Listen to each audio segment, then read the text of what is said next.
وہ 9 مئی کا بنا کے جس کو کیسز ہے. تو کوشش کر رہا ہوں, ملک سے تو نہیں بھاگوں گا, ہو سکے گا کہ ایک وقت ایسا آئے گا کہ میں یہ نہیں کر سکوں اور جیل میں ڈال دیں گے, ڈال دے, تیار ہوں میں جیل کے لیے. صرف ایک اور میں چیز کہنا چاہتا ہوں, یہ 144 سے لگا دیتے ہیں. ایک یہ نیا ڈرامہ شروع کیا, ہم اب الیکشن کیمپین 8 مارچ کو الیکشن کیمپین کا اپنا آغاز کرتے ہیں, 7 مارچ کو بیٹھ کے پولیس سے طے کرتے ہیں روٹ یہ لاہور کی کہ ہم اپنی, کیونکہ سپریم کورٹ 30 اپریل کا الیکشن اناؤنس کر دیتا ہے, تو ہم اپنی آغاز کرتے ہیں کیمپین کا. صبح پتہ تو چلتا ہے جی ایک دم ساری جگہ پولیس پہنچ گئی, راستے بند کر دیے, واٹر کیننز آ گئی ہیں, ٹیئر گیسنگ شروع ہو گئی, جو ریلی, اور میں گھر بیٹھا انتظار کر رہا ہوں.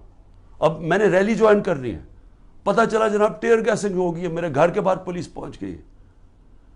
اس کے بعد اگلے دن اس دن ذیل شاہ قتل ہو جاتا ہے, اور جو تشدد سے اس کو بیچارے کو شہید کرتے. اس کے بعد یہ ذرا سنتے جائیں, 14 مارچ کو وارنٹ آ جاتی ہے میرے گھر میں کہ جی آپ کو ہم پکڑنا چاہتے ہیں, کیونکہ آپ نے وہ 18 مارچ کو میں نے ایک عدالت میں اپیئر ہونا ہے, میجسٹریٹ کے کورٹ میں.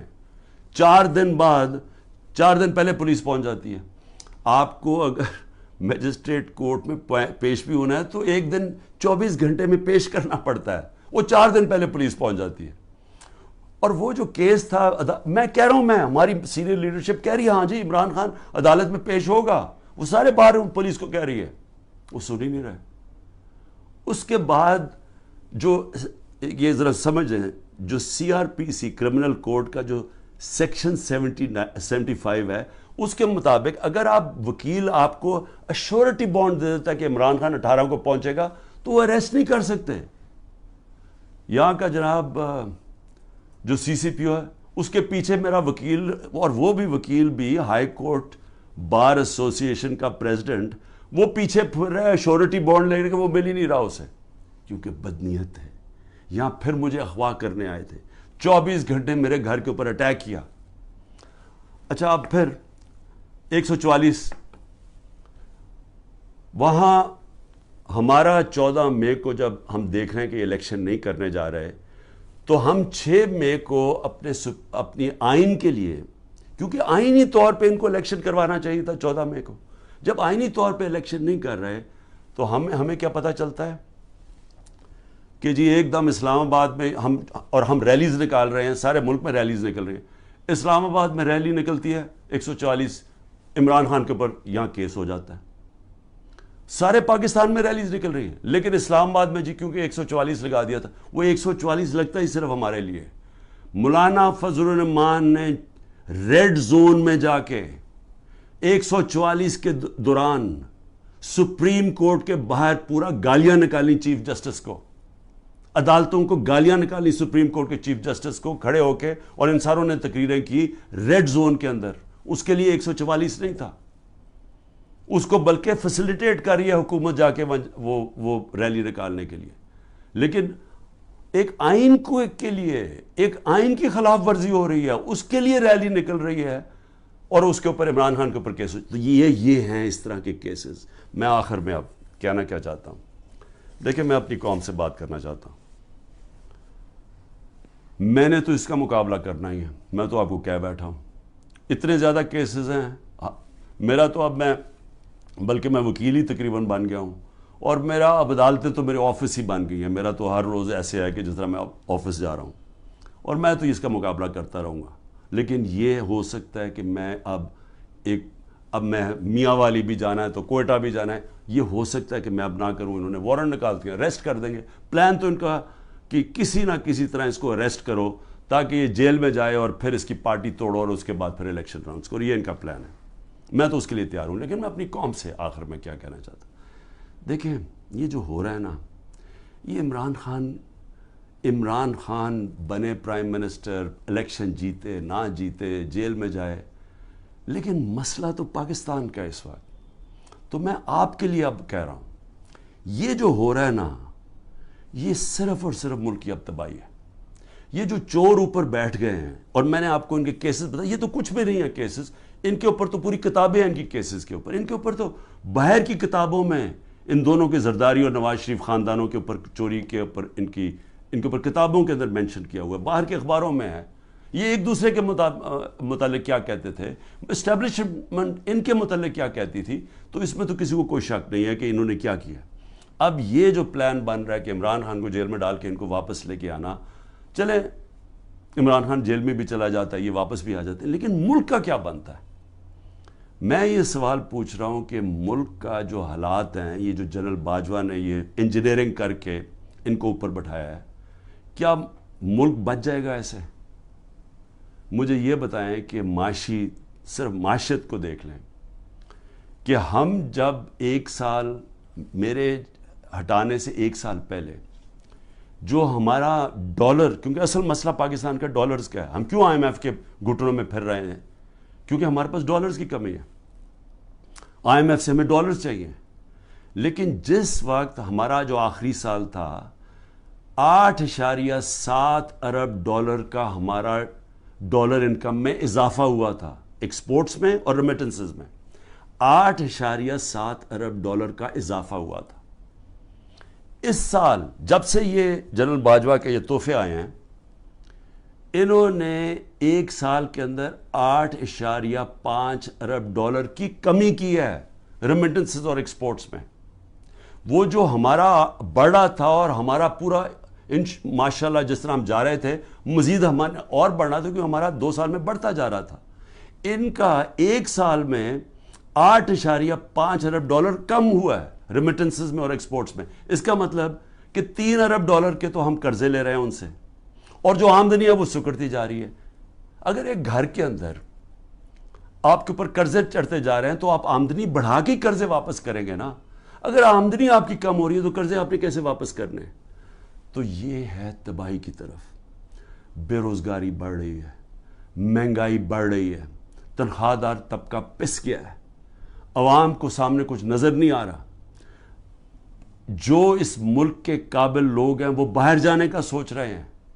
9 لاکھ پروفیشنلز ملک چھوڑ کے چلے گئے ہیں کیونکہ ان کو امید نہیں نظر آ رہی. کیونکہ امید یہ جب ان شکلیں دیکھتے ہیں جو دبئی میں بیٹھ کے گدوں کی طرح پاکستان کی بندر بانٹ کر رہے تھے, وہ لوگ پاکستان سے مایوس ہو گئے ہیں. آگے نظر کچھ نہیں آ رہا.